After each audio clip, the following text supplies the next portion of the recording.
Good morning. It's Monday. It's 8:22. Let's go look back on the Kamloops Blazers season. Ashton Furster scoring the final 2 goals of his WHL career. 5-2 Blazer loss to the Prince George Cougars on Saturday night to close out a 2023-24 season. Maybe didn't go quite as well as some were hoping, but let's break it all down. I'm joined on the line now by Blazers head coach and GM Shaun Clouston. Coach, good morning. How are you here on this Monday? Yeah, good, thanks. Well, appreciate you taking some time to join us and speak a little bit to the season. Obviously, I'm sure not quite exactly how you envisioned it when things got underway back in the fall, but just overall, I guess, what do you make of your team's performance over the course of this season? Yeah, there's some different stages. I think the start of the season was rough. We probably anticipated getting a 20-year-old back, not sure which one, but we had so many players, turn 20, go from 19 to 20. We thought we might get somebody back. We didn't anticipate, not having Fraser Minton for the first 6 weeks of the season. So the start was tough. We did get Fraser back for about 7 games. We were pretty competitive during that time, but, had to switch mindset and start looking a little bit more towards the future. And we ended up moving Fraser to Saskatoon and recouping, some draft picks, plus Jordan Keller. We thought the age group was really important for us moving forward. And then kind of went with that group for a little while and got to the deadline and made a decision, kind of opposite of last year. Last year we decided to go all in, and this year we needed to do whatever we could to get back, all those picks and then some. What we really liked about, the period after that is we found a way to be competitive. When we were healthy with the group that we had, we were battling around 500, which was pretty impressive considering, how many first-year players we had. And then kind of the final stretch run got really difficult. We lost Ernst, we lost Kai Matthew, we lost Brunick, and then, late, last couple games in the season, we didn't have Kochi for the last one, and we didn't have, Ryan Michael who decided to have season-ending surgery. So, overall, challenging season. I think a lot of growth for our young players, and we turn the page and start preparing for next season. Well, I got to ask quickly about those guys who are, did play their final games of their WHL careers over the weekend. Ashton Furster, Logan Barrows, Blake Swetlikoff. I mean, guys who have been around and have spent a lot of time with this team. Obviously they've had a lot of good years this year. Maybe not quite as optimistic at the end as they were hoping. But what do you make of just what those guys have meant to the organization over their time here? Yeah, I think all 3 of those guys, were incredible for us. It's a really, challenging situation knowing that, we just moved out all our top scorers, and now the organization wants us to kind of lead the way in battle and work hard and play right. And, I think those guys were perfect for that. They showed up at the rink every day with a great attitude.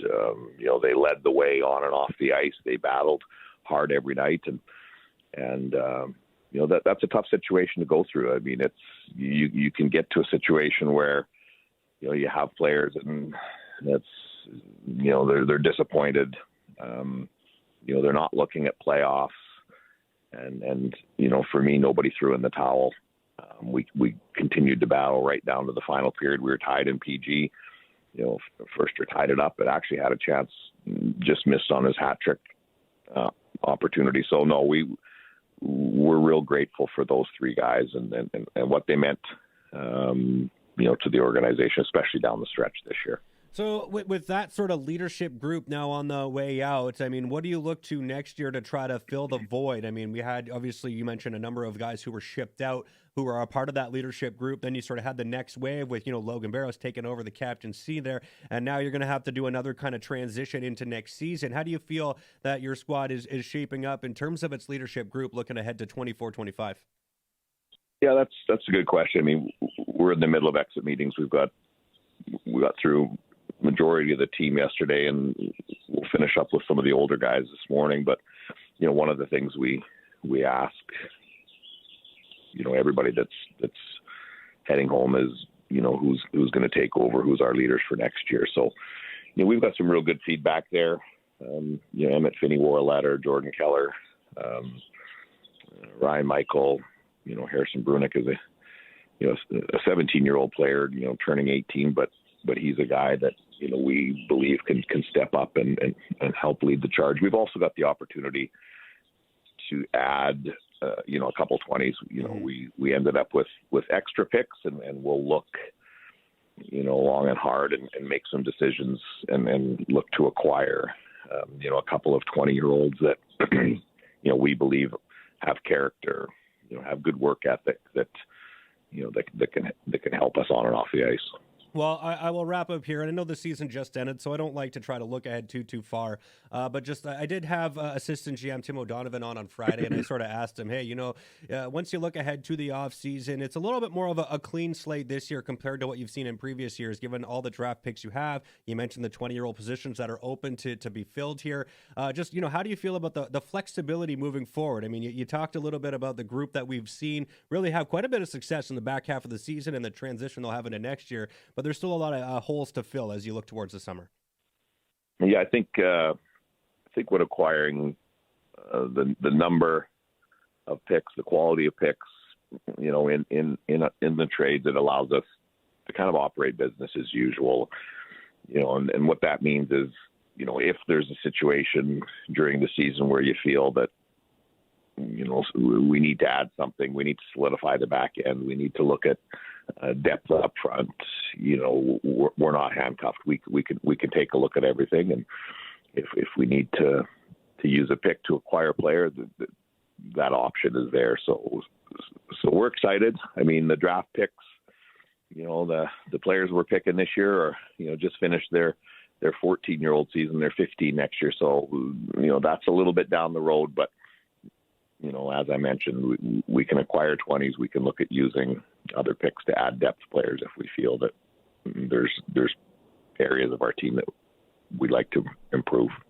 Well, I will leave it there for now, Coach. Always appreciate the time. Thanks so much for joining us as you have all season long on NL Mornings. I've enjoyed our chats as I always do. Now we'll leave a little bit of a break here and maybe catch up once the draft takes place.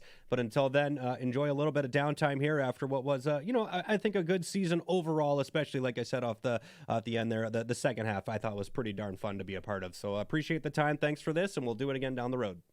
Yeah, great. Thanks, Jeff. Thank you. That's head coach and GM Shaun Clouston of the Kamloops Blazers joining us here, looking back on the 2023-2024 season.